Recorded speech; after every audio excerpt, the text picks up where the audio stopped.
Hello and welcome back to the Conversations with Kristi podcast. Before we begin, I want to acknowledge something. The world feels really heavy right now. I personally am really struggling with it. A lot of parents, educators and advocates are feeling overwhelmed, disconnected or even a little numb, and that is a completely human response to the scale of harm we're seeing. Today's conversation is not about sensationalism. It's about prevention, and it's about the quiet, steady work that actually protects children. In this episode, I'm joined by Kimberly King, educator, author of I Said No, and the voice behind Tough Topics Mum. We talk about why body safety conversations need to start early, how grooming actually works, why kids don't disclose when we expect them to, and how small, consistent conversations can make children less vulnerable without fear or overwhelm. This episode is for parents, carers, and professionals who care deeply about children and want practical, grounded ways to protect them. So let's get into my chat with Kimberly. Thank you so much, Kimberly, for coming on to the podcast and also for sitting up late and, talking to little old me in Western Australia all the way from the US. Come on. So Thank you for having me. It's only 8 p.m. So, not too bad. I'm usually up worrying until 1 a.m. So that's fine.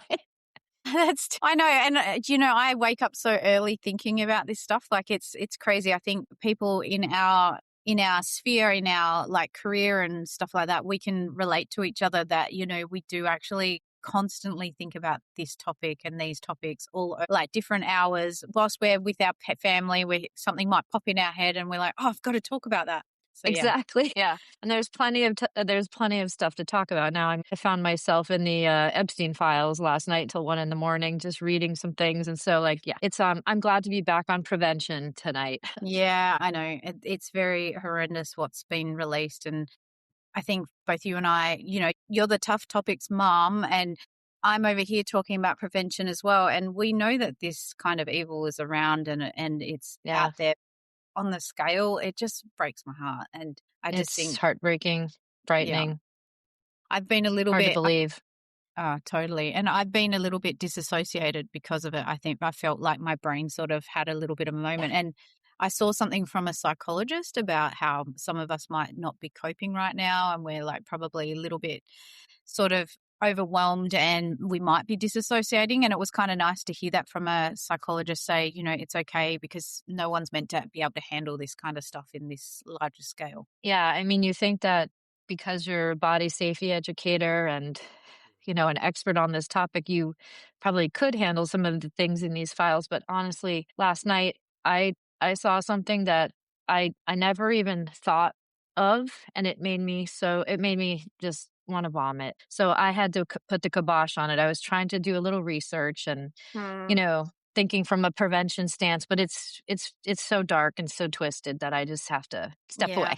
I'm going to have a weekend off all socials this weekend, put my phone in a drawer and just have a nice weekend without it. So I think everyone, and I guess let's go from talking about that to what we want to talk about in regards to prevention. Because the thing is that you and I both work in the prevention space, and there's a reason for that, right? How did you get into this space? Yeah, so it's a bit of a long story, but I'll give you the short version of it. My son went to a sleepover at a friend's house, and I was in the middle of having a new baby. And so I left my son and his sister at our neighbor's. And that night I got a weird feeling something was wrong, but I kind of talked myself out of it because I just had a baby. And I was like, I'm being paranoid. Everybody's fine.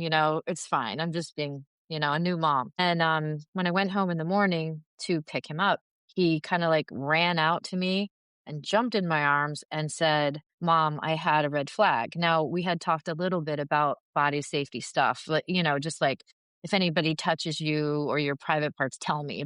Basically that was it, but we called that a red flag. So he told me about what happened, and it was kind of over the realm of normal curiosity to the point where it made him feel very uncomfortable. So he told me.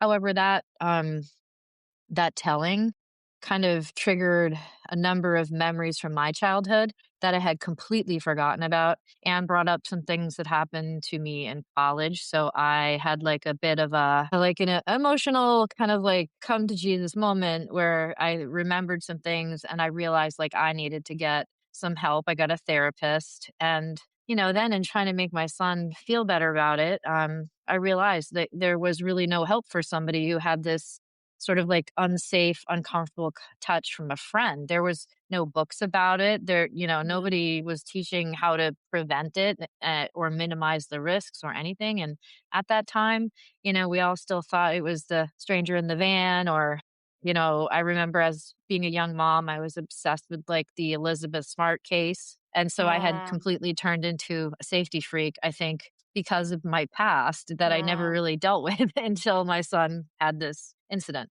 So we went about journaling and I'm a teacher. So we just started writing and talking through it and it got on paper and we both kind of realized this was unique that we had a child's perspective talking about it. And then, mixed in with some real stories from my childhood and as a teacher, various things. So it just became a book. But I had to get some credentials behind me before publishing such books. So I did research, joined Darkness to Light, and really dug into the research to become a crisis counselor and like a hotline. I manned the hotline for a number of years and created a space for parents to communicate and ask questions via Tough Topics Mom and my website and all that. So that's the long winded story, but that's how it started. And it's still going because there is no shortage, sadly, no. for this topic. So, Wow. Yeah, and do you know what your experience of like having that like flashbacks, those repressed memories coming forward when something happened, or yeah. even when it happens to so many parents, like they forget or their brain protects them. Right, exactly. You know, I sit here and hear all of these reports, whenever a survivor comes and makes charges against someone who has abused them or hurt them or whatever, like it is incredibly brave because I'm somebody who works in this space on this topic and I never even reported what happened to me. I remember I did tell my mom Mm. and she told me, let's just forget, let's just not talk about it. If you tell anybody, you'll get a bad reputation. We're talking about this event that happened in college. So I ended up not telling anybody, which to this day, I'm still like, oh, how do people do it? It's definitely very hard. So, Mm. Yeah, and there's no, I mean, look, you and I both know you've been a crisis counselor and stuff like that. Every person's journey is their own and it's their own decision whether to go forward. And sometimes yeah, it's not until we feel safe that we can speak up. And exactly.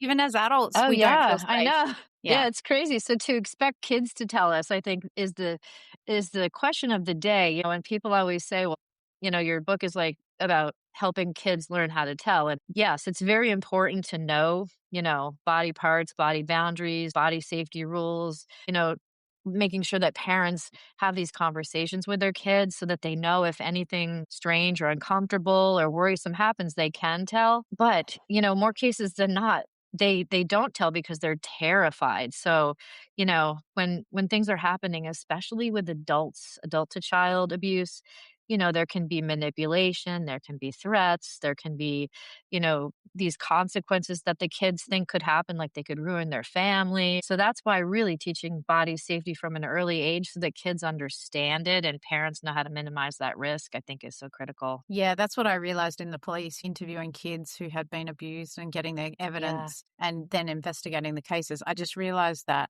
by that stage, when it gets to that point, like so much damage is already done. And as much as we talk about child sexual abuse, and in Australia, it's a hot topic, right? And I don't know about the US, but it's really hot over here right now. Yeah. We talk about it, we talk about it, we talk about it, but our services are not up to scratch for anyone. Doesn't matter what age they are. I know, and I think I was reading last week that I think it's hundreds of billions of dollars are spent on, caring for people that have been sexually abused, like the lifetime expense. Now forget about the emotional expense, but like the trajectory of their life is different. The services they need are different. The therapy they need and to prevent it, I guess 1% is spent on prevention. And if you think about it, if we could flip that and really focus on prevention, we would have such a better chance. And I know like I teach in a school, it's like a child care facility with a pre-K. So just about teachers and people that have access to our children. It's Mm. really interesting. Most people here in the United States, they get some bit of sexual abuse prevention training, but there are very simple things that every like daycare and childcare and school can do to protect kids, and they don't. And so I'm just like, I just Yeah. don't. It's so all encompassing, but it really needs to be streamlined so that everybody can access and implement these safety strategies because they're not difficult, you know? Yeah. No, they're not. Yeah. And I think from our perspective, like we know how important prevention is. Every survivor knows how important prevention is Yeah. because prevention. And the thing about, I wrote this article on LinkedIn or like this topic on LinkedIn about prevention isn't sexy because it doesn't, no one knows that you've actually prevented anything. Like for someone like myself and yourself, we talk about this, we educate people, and we never really know if it's effective because if it has worked, it means no one has been harmed and there's no, Yeah. like, there's nothing to like go and, no, there's no metrics for that, right? So, Yeah, there's not, not really a well, a s- there are some studies. There's one study by a researcher named Eleanor Craig who did a comprehensive evaluation of the body safety books at the time, and she analyzed them for these 10 criteria and then analyzed if they were effective. But that's a very small study. But what's really cool about this is just from being an author and having this book was originally published back in like 2008. So oh, I wow. have probably about 4,000 reviews on Amazon. And sometimes those people, they will write in a review or they will email me and say, you know what? Because we read your book, my child told me what was going on. Yep. Or because we read your book, this didn't happen. So thank you. Yep. And I also get a couple of, and this doesn't make sense, but I got an email from someone who said, your book is dangerous because my child was sexually abused and she waited a year to tell me. So she Why, told why is that because she dangerous? read the book, but she was upset because I guess, and this is part of grooming, that the person said to her, well, you didn't say no. And so, the book is called I Said No. So the child thought that because she didn't say no, Got yeah. that was her fault. So we rewrote this book to be very clear about some of the complaints that were in the old edition. Mm. So Yeah, we've and this covered is the that. thing. I mean, even myself, and I'm sure you have, we constantly think about these topics, right? And we Yeah, constantly think about these learnings and how to articulate them to everyone so that they can understand them. But you can't really make someone understand something that isn't ready to hear it or doesn't want to understand it. Or, up until recently, in the last 10 years, maybe, we didn't have the same amount of evidence and statistics and data right, about it, right? And right, a lot of people haven't heard of fawning. And we've heard of fight, flight, freeze, but we haven't heard of fawn. And like a lot of our right. kids will fawn when they're, when they've been abused or someone's trying to groom them, or it's a natural response to save yourself, to protect yourself. Right, right. And it's a complicated topic to get into. And I think many people they get to this point where they're like, well, that is uncomfortable. And I'm not going to talk about that right now. Like maybe they'll do it at school or, we can talk about it when they're 9 or 10. But the truth is that the earlier you talk about this, the safer your kids will be, the better the chances are that you make your child a very unattractive target. That's what I tell the parents that Yes. I work with. Like, we want your child to just be the one that is not picked. So if you have these body safety skills, if you have these communication, meetings with your child once a week, if you're like very proactive and you're reducing the risks and you're doing all of these things, your chances of your child being chosen are lower because predators are looking for, that child that is not going to know about grooming. It's not going to know about, not keeping secrets, won't know Yeah. anything about their body parts. They want to get away with it. But when a kid shows up all prepared and is like, oh, yeah, I know what my Yeah. penis is and I know you can't touch it, then can you Yeah. imagine that predator is going to be like, you're probably not the best person. I'm going to Yeah. move on. Sad, they will move on. But if we can try to really focus all of this early, the chances are so much better. And it becomes so much easier to talk about too, because when parents jump into this when their kids are 14 or I know. 15, like the ship has sailed. They have learned what they want to learn on YouTube and Google and Chat GPT. They have the ability to access pornography. Like it's a real mess if you don't start early. Yeah, and also, like, teenagers, it's too late once they're a teenager because they're gonna Yeah. be, like, they're not gonna be engaged, they're not gonna even listen to you. What do you know? Nope. You didn't talk to, like, you literally have left them the door closed, and you're trying to open Yeah. it when they're at a place where they don't wanna listen to parents anymore. Yeah, they don't wanna hear it from you, and it's actually, like, at that point, if you haven't spoken about it, it's icky. Like, if you just bring it up out of the blue and, they're like, "Ugh, gross, mom," whatever. With my kids, had small little safety chats with them throughout their lives, and I have a college-age son who will come to me with anything at this point, like, we have that relationship, and I love that, and he knows if he ever needs help or has a question, he can just ask me. And his friends joke around because my account name on Instagram is Tough Topics Mom. So his friends will come in and go, "Oh, Tough Topics Mom." Like, "We have a question." "Okay, you little kids, okay." But Yeah, and yeah, but I it's mean, nice. it's nice. It just makes it easier. Like, his friends will ask me questions too.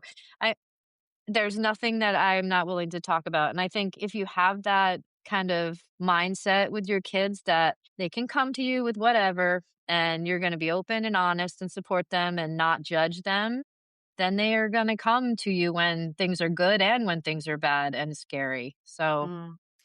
Yeah, true, and yeah. I was just thinking about my own child. I mean, that was most of my daughter's childhood, but there came a time when she was like, "I don't wanna hear it from you," and, Yeah.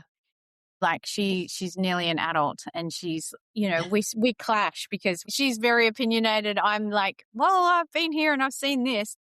And so, and it's trying to navigate that. But one of the things that I'm sure you're the same, when you haven't had the best of experiences trying to talk about stuff, or there's been the energy's wrong, or you're both Yeah. heightened, apologizing and repairing and saying, "Hey, I didn't handle that the best way. I could have handled that Yeah. better. Sorry, probably Yeah, wasn't because the 'cause we're best not time to talk perfect. about I it." mean, we always have something to learn too, and I think, that's the interesting thing about growing up today. If you have made that step to let your child have a cell phone or access to, the internet, those are completely different conversations, but it's different. It's harder to be a kid today with what they can Yeah, access, what they can see, and like just the constant pressure to not put that phone down and how it attacks their self-esteem and creates anxiety and creates depression and then they can get into conversations with chatbots and they can ask AI about sex instead of you and like there are yeah. so many different ways that kids can access the wrong information.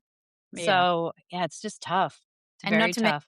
not to mention they could be thinking they're talking to someone their same age, and it's an adult, and they're Yeah. being groomed, and they're being, like, sexualized through those interactions and the games that they play, and Yeah, so I there's actually so had much to add information. a new page to the I Said No book about so we added 4 scenarios, that are new, and one of them is, like, an online gaming situation where you're talking to a stranger, and then also, like, talking to somebody on the phone that looks like a 13-year-old girl, but how do you know? Yeah. And usually 9 times out of 10 it's not a 13-year-old girls. Like, creating rules and guidance around that because kids are so trusting and naive about people that are online, they just assume they are who they say they are. Well, because they're they're being themselves, right? And, Yeah. when you're online, this is the interesting thing about that online space is that when you're behind a screen, you can pretend to be anyone, right? So Yeah, it yeah. kind of gives you this. For some kids, it probably feels very freeing to be able to pretend that Yeah. you're not who you are in real life, or Right. maybe who you feel like you are in real life. And then Exactly. you're behind a screen, so you're pretending, and it doesn't feel like there's any real consequences. So, Mm, there's no one like it, there's no police online, really. So it's kind of like it gives you that false sense of security. exactly, and it's very hard to even report if something is going wrong online.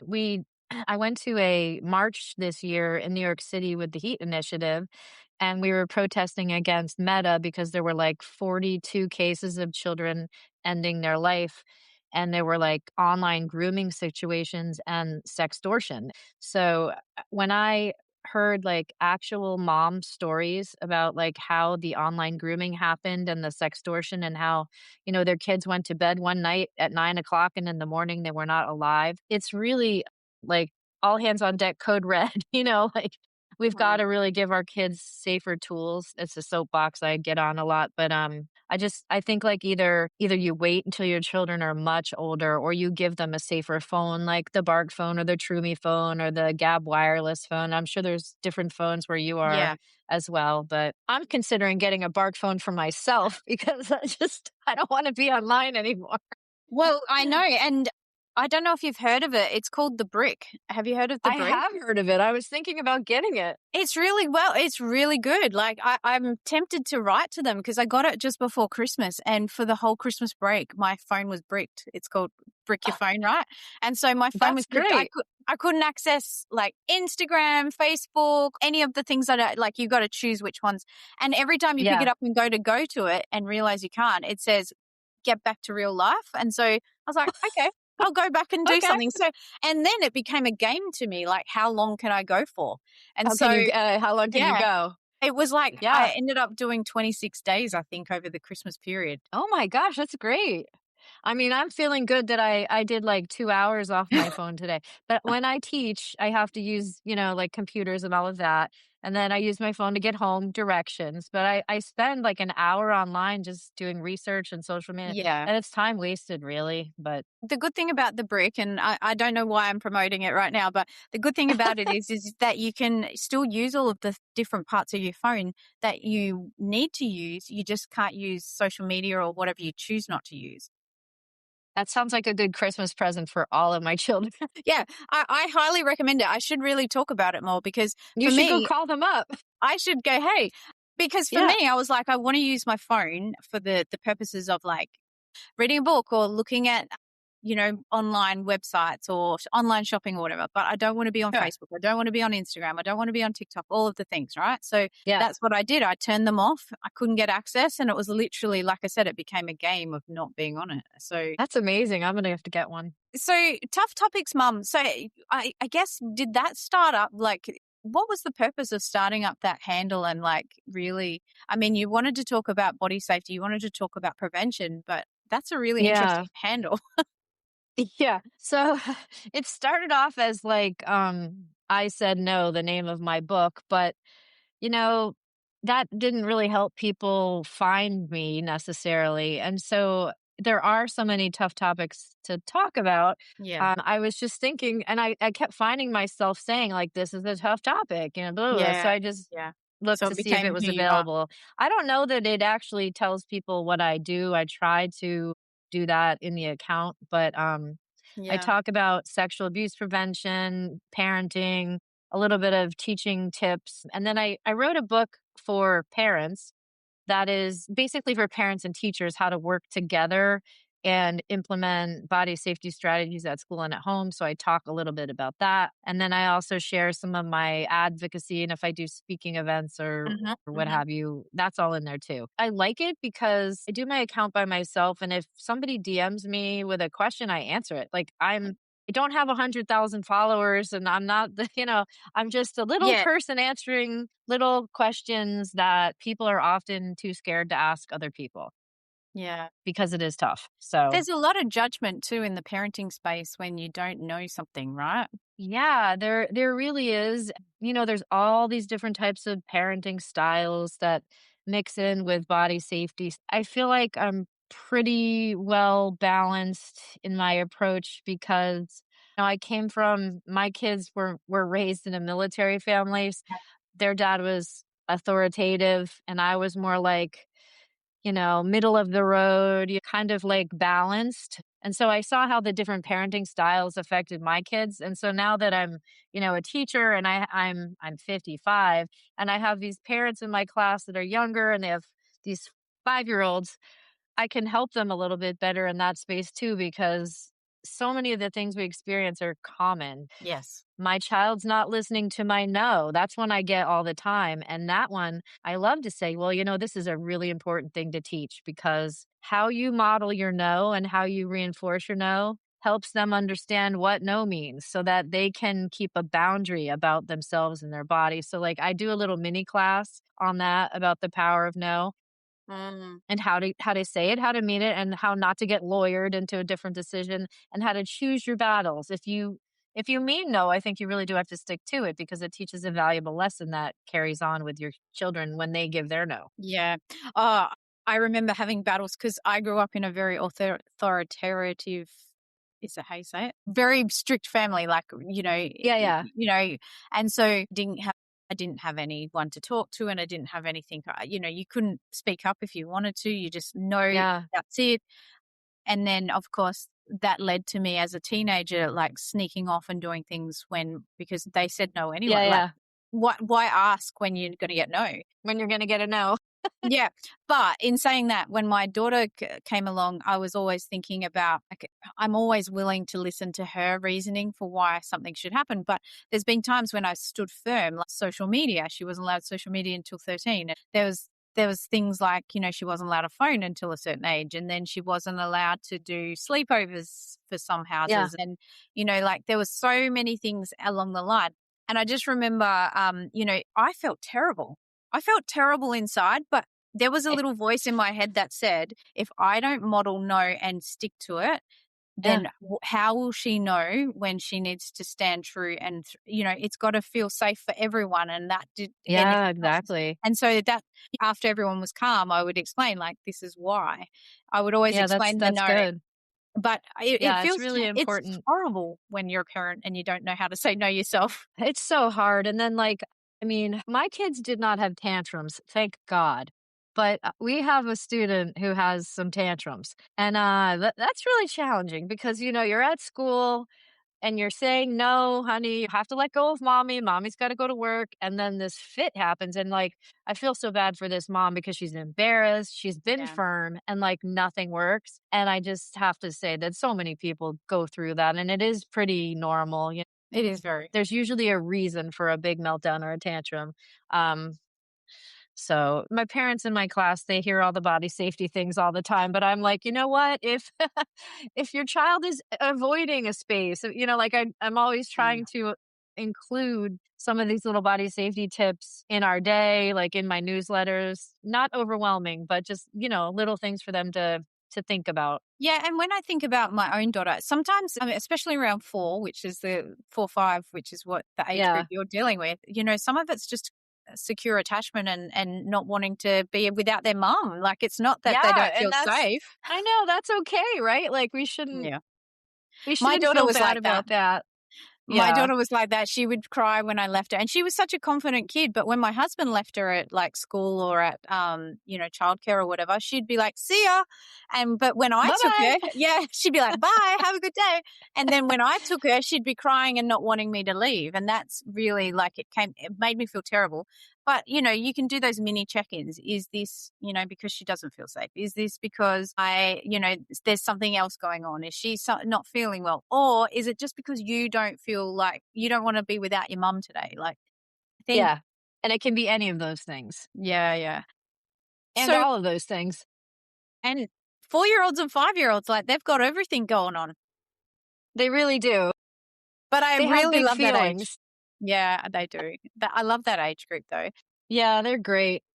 Do you wish, like, I guess, your experience, and sometimes I look back on my own child and I go, man, I wish I had known some of this stuff before when they were little. Like, do you ever think like that with yours? Yeah, and it's interesting because the thing that happened with me when I think I was 5 or 6 years old, we had a babysitter who tried to do things with my sister and I.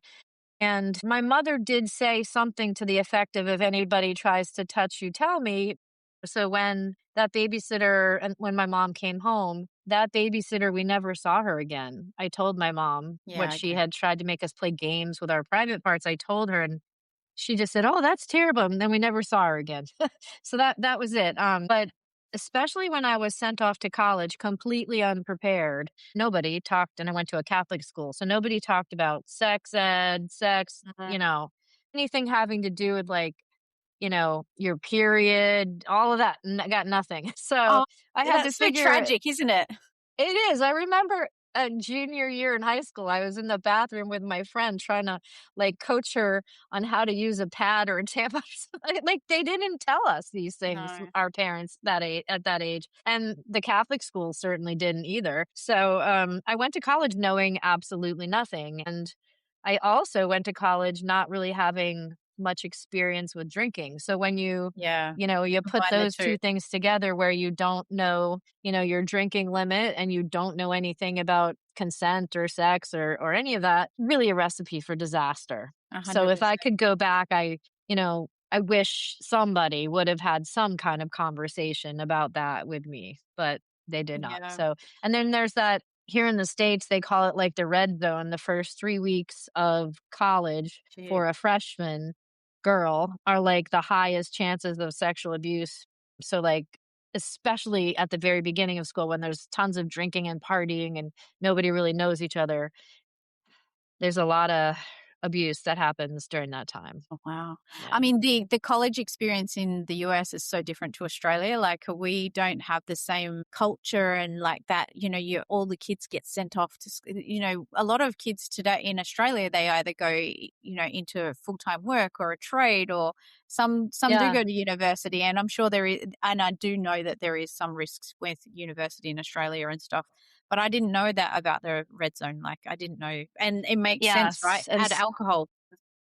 add alcohol and drugs to the college young woman who's completely unprepared, and it's a disaster. But I very quickly moved out of my dorm and into the sorority that I had joined. And then instead of really like dealing with the trauma that happened to me, I just blocked it out. It just got pushed away. And I dove into working at the health center as a women's support specialist. So I was helping, talk to women who had accidentally gotten pregnant, or maybe they had an STD, or, some other health issue. So I was like in training as a peer counselor and working with a gynecologist and a doctor. And that is how I processed it somehow. So Yeah. I just kind of found myself there, and that is what I attached to. Yeah, because that was probably because I can tell you've got like that inquisitive mind. You want to know the why and the how and all of the things. So, I think so, and I figured if I was around people that had been through the same thing as me, maybe I would learn something or figure it out. mm, But I went to college in 1988, so we were not talking about yeah, right. campus safety or prevention. That No. wasn't a conversation that was happening then. And we didn't even talk about consent back then, like there was no No. consent conversations, and there was, and women were shamed if they were abused. It was not about, so your mum's reaction is probably very typical of a parent reaction Yeah, back at in that the day. time. Yeah. Because, it was always the girl's fault. It was always, they were the ones Yes, who did the wrong exactly, thing. and she actually said to me, "Well, how much did you drink?" It's, not much. That's got Like, I nothing to think do with 1 or it. 2 beers. Yeah, that's What? got nothing to do. Well, like the fact that you had a drink isn't the reason why you're abused. It's because someone chose to abuse you. Exactly. Yeah. Yeah. So what do you do with your books now? I Said No is now available on Amazon worldwide, and Yep. that is that's the updated version of your original book, yeah? Yeah, I'm gonna show it to you. Yeah, that would be great. Yeah. That's the Yeah. new edition. It's in hardcover and it's also on, Kindle, so Yeah. Oh, digital good. download, and they're actively looking for people to buy foreign rights and translate. So it's already been translated, I think, into oh, that's my other book, Body Safety for Young Children, Empowering Caring Adults. That's this book up here. Yeah. That's been translated into Portuguese and working on a Spanish translation. So, yeah, they're available on Amazon and basically wherever books are sold. But now the new publisher of I Said No has really done a spectacular job of organizing everything in a more common sense way. And the illustrations are very, I would almost say like trauma informed. Like the colors are lighter, there's Yeah. less mad, angry faces. And the online safety thing is included. And I actually did a whole new definition for what a safe adult is, Yeah. because that is one thing that bugged me about the old I Said No book. I had a page where it said, a safe adult is somebody who makes you feel safe in an emergency, blah, blah, blah. It might be somebody like a fireman, a policeman, a teacher. I gave a list of grandma. And then, I said like, and I'm sure everybody knows what I meant. But when you give a child like a list of, oh, well, my teacher's safe or oh, the fireman's safe. They're not necessarily safe. So I had to go back. Unfortunately, not all teachers are safe. And that's just a fact. So, and nobody, it doesn't matter what job they have or who they are. We have to judge those people if they're safe adults by their behavior. So I went in and like revamped that whole definition to be just more clear. A safe adult now in the book is like somebody who will help you in an emergency, is easy to talk to about tough things, would never ask you to break a body safety rule, would never ask you to keep a secret, and is just easy to access and is an adult. Interestingly, a lot of times kids think safe adults are friends Yes. or their pets. Yes. And so it's not, if you tell your friend, that's great because you're sharing and you trust that person, but that's probably not going to go anywhere. That's really not going to get you the help that you need. And Yeah. obviously, like your dog, I mean, I tell my dog everything, but he can't help me if I'm No. in distress. I mean, he tries. And dogs and pets, I saw that as well when I was a child abuse detective. Dogs, pets, animals are very much like when children have something that's really hard and tough to Yeah. tell, they will practice it on animals and they will practice it Yeah. on their friends because and a lot of the disclosures that I had originated from like a child telling their friend who told their parent, not Yeah. actually going to their own parents and sharing it with their own parents because they obviously didn't feel safe to say something or they were scared to Yeah. do it. So, there is some merit in that, but most children don't know how to handle that. They don't. Yeah. So you have to kind of teach them from the beginning, like, and also like if we, the thing that I found funny with trying to write this new book and just doing more research, when you ask a child who their safe adults are, I have a thing I do in my class where I have them make a page of their green flag adults and they write three people. And then I also say, well, does anybody have a red flag adult? Anybody that they don't feel safe with? And my son, when I was doing this little exercise with him, he said, well, I don't feel safe with Uncle Shenty. And this is my brother. And I'm like, well, why not? And he said, well, Uncle Shenton, he does not stop all the way at the stop signs and he goes too fast. So he was speeding and kind of like plowing through stuff. And so that is why he became a red flag adult because it was not safe in the I car. love that. So Yeah, but it's it's he like, didn't feel safe, so that's fair. he didn't feel safe. So I think it's a good idea not to say, well, your safe adults are Auntie Kimmy, Uncle Shenton, and Grandma. It's better to like have that conversation and like talk about it. And who makes Yeah, you feel safe? What are some of the things that they do that make you feel safe instead of just like naming them because you might be wrong. yeah. And then also those people have to understand what it means to be a safe adult. Like if you're my safe adult and I'm 8 and I call you at 2 a.m, you better pick up the phone. Like that's part of it. You have to know you have to know what your job is, right? So Mm. you've got to know how to handle a report. You've got to be able to answer the phone. You've got to be able to get there for that child and know how to react responsibly. It's an So honor to be named as it someone in is. that list, like, I have actually had a few of my daughter's friends lean on me and ask me for help and support because obviously I always made them feel safe and comfortable and they knew I would do Yes. something, right? I took that as being an honor to be that parent or that Yes. adult for those people, and those kids. And even adults, when adults disclose and Yeah. there's a lot of people who need someone to listen to feel safe with and Absolutely. stuff. So it's a massive honor. Yeah. And I think, right, I love that you create that red and green flag list. That's such a good way to do it. Like, like who's your three green flags and is anyone would anyone be considered a red flag person? And then asking the why. Why is that person on the red flag Yeah. list? Ask the why.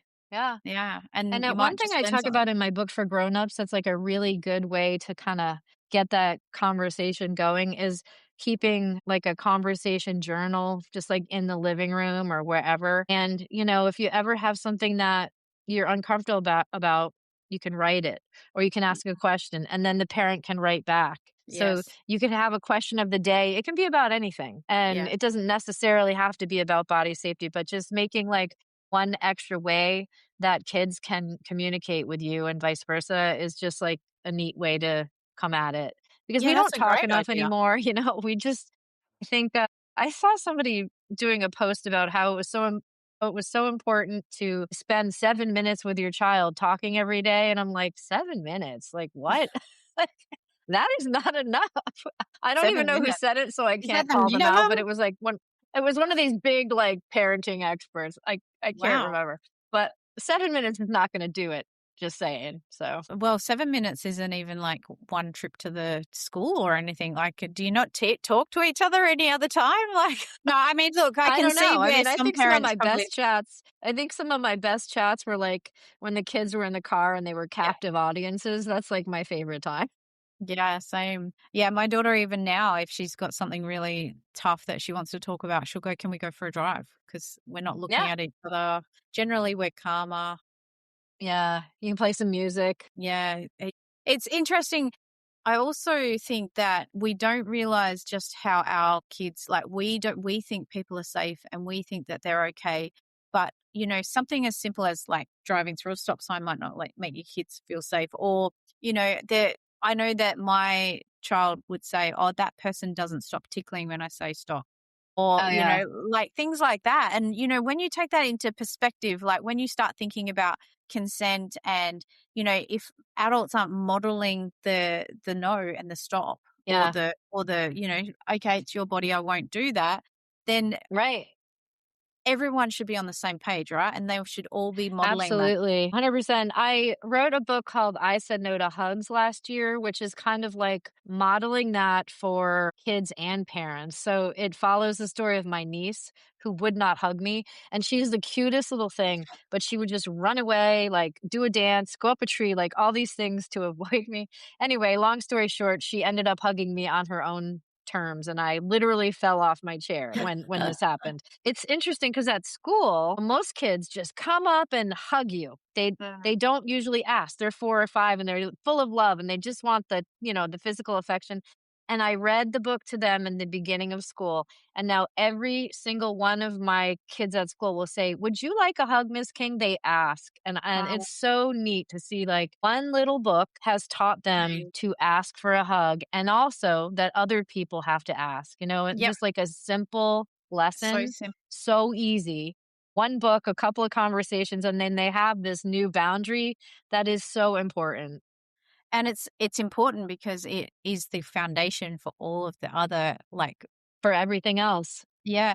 I wonder, like, being that you're in that kindergarten 4 and 5-year-old group teaching, and it's always occurred to me like like these things are foundations, right? They're the foundations of everything. They help talk about Yeah. sex and like online safety and grooming and all of the things. So if we have body safety from the very beginning, it makes every Yeah. aspect easier. And you being a teacher in that age group, I'd imagine every part of your interactions, the kids' interactions, you're always reminding them and like, "Hey, they said no. Remember what we do when people say no? Yeah. We stop," right? And so if Yeah, we all there's modeled that, so it would be many amazing. teachable moments at school, and I Those just kids are I'm so so lucky. proud of these kids for like learning so much. Even before body safety is social emotional learning. So I do a lot of book reading and lessons on feelings because if you can't identify your feelings, then you're not going to be able to identify like if something feels weird in your body, if something makes you feel like you have to be able to have those skills, that emotional intelligence.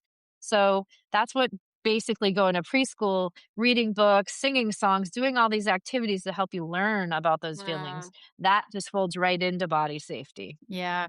Well, I did notice on your website that you had a list of recommended books, so I'll definitely put that in the show notes, and I'll definitely Oh, put great. Yeah. all of your books into the show notes because the thing about this is, and I get a lot of questions from parents, and I talk about basically you can start teaching body safety by modeling it from birth, right? But Yeah. at the same time, like books help, songs help, Absolutely. role playing helps, all of it helps. And Yeah. that's how kids learn. So let's find a way to do Absolutely. it so that they can learn from us and we learn from them as well. Yeah, it's so important to have that role playing piece. And I also think like helping kids when they talk through something, and this is in the I Said No book, like we do a think, say, do model. So what do you think when that's happening? What are you gonna say and what are you gonna do? So like encouraging them to sort of problem solve because when they do that, when they're like active in the solutions, they're much more likely to remember what the solution is if they're like in a In the pinch, if they're moment. in a situation. Yeah. So, and then there's so many great books that are not about body safety, but are about body safety. Like there's a book called My Big Scary Elephant, Oh, which okay. is by Angie Lucas. And I'll send you her. She's got a Yeah, that would couple be of great. great books, but that one is about like how we all have things inside us that we're scared to share or scared to talk about, but everybody has that. And so why Oh, don't we talk about it? Why don't we, it's really cute. And then there's another one about what to do if they get lost in a grocery store. It's called oh, Rafa and the Wrong Legs. So like the child like attaches to the wrong pair of legs and what he does to find his mom. So oh. it's a cute one too. There's so many Yeah. great books. Yeah, and I think that's the one of the best things about this generation of like, education is that everyone's got such great ideas and we're all just trying to Yeah. help. And I mean, I just gave away like a whole heap of my books as a gift. Like I had all of these books in my library and I gave them all away as a gift, and I've got to replenish my stock because I know. I like talking about books. The books are the best way to learn, like for kids to learn, especially if you interact with it and you're like the Yeah. storytelling portion and then the kids, because you don't realize my daughter is a talker, like she's an auditory learner. So having a Yeah. conversation really helps her. But some kids, they need the visuals. Some kids, they need the role play, the kinesthetic learning. They do. And so that's Or one they thing need to for hear it you in to, a song. There's a YouTube channel called Body Safety Songs, and there's about 12 songs about all different things. Body boundaries, no secret, like, and they're catchy and they're cute. And for those auditory learners or for those kids that might not have the attention span for a book. yeah. Yeah. Well, that's a great one. I'll definitely be sharing that because I didn't realize that that was there. Oh yeah, that's a great collection of songs. Oh, thank you. Well, so if people want to find you, we've mentioned Tough Topics Mum, but that's what on your Instagram handle. Is that what you're on Facebook? Yeah, I'm Tough Topics Mom on Instagram and Facebook, and I actually have a website, toughtopicsmom.com, where I house my body safety classes for kids and parents. I actually have a free class for parents on there too, so that's Yeah, nice. that's awesome. And then my email is kimberlykingbooks@gmail.com, and I'm always checking my emails and And all of your books always are on the available. socials. I know, but not once you get a brick. And I know, right? I'm gonna get that brick. But and if I do love to, come to classes and read my book, and I yeah, do parent and teacher trainings with Darkness to Light, and I'm certified to do that with Darkness to Light and Sapria. So that's one of the best parts about my job is like teaching other parents and other teachers how to reduce the risks and the tools that are available that really do work. So that's just where my passion lies is, at being an advocate for this type of education. yeah, it's so important. And there's never enough of us. Like I do it from my background and my history, but everyone has something to learn from each other and in ways that Yeah. can help differently. So, it's really important, and the more of us the better, because there's so many people who need this education. So many. And we will get there. We are making a big dent in this right now. And I hope the energy continues and we really do buckle down on prevention across the board on a global level because we need it. It's the biggest risk that children face globally. Yeah. Bigger than the pandemic. It's Yeah. the biggest risk to children's mental and physical health. So why are we not, paying more attention and doing more? We're doing all that we can, but a whole Yeah, lot more can be done. exactly. Well, thank you, Kimberly. So I really appreciate your time, and I will share thank you. with everyone all of the links, and you can get Kimberly's books on Amazon worldwide. Yay. Thank you so much. Thank you. Before we wrap up, I want to leave you with this. Prevention doesn't make headlines. You don't get a notification when something didn't happen, but that doesn't mean the work isn't powerful. Every calm conversation, every boundary respected, every child who knows they can speak and be believed, that is prevention. If today's conversation brought things up for you, please go gently with yourself. And if you're looking for support, I'll include helpful resources in the show notes. You can find Kimberly and her work through Tough Topics Mum, and I'll link her books and resources below. Thank you for being here, for listening, and for choosing to do the quiet work that actually keeps children safe. See you next time.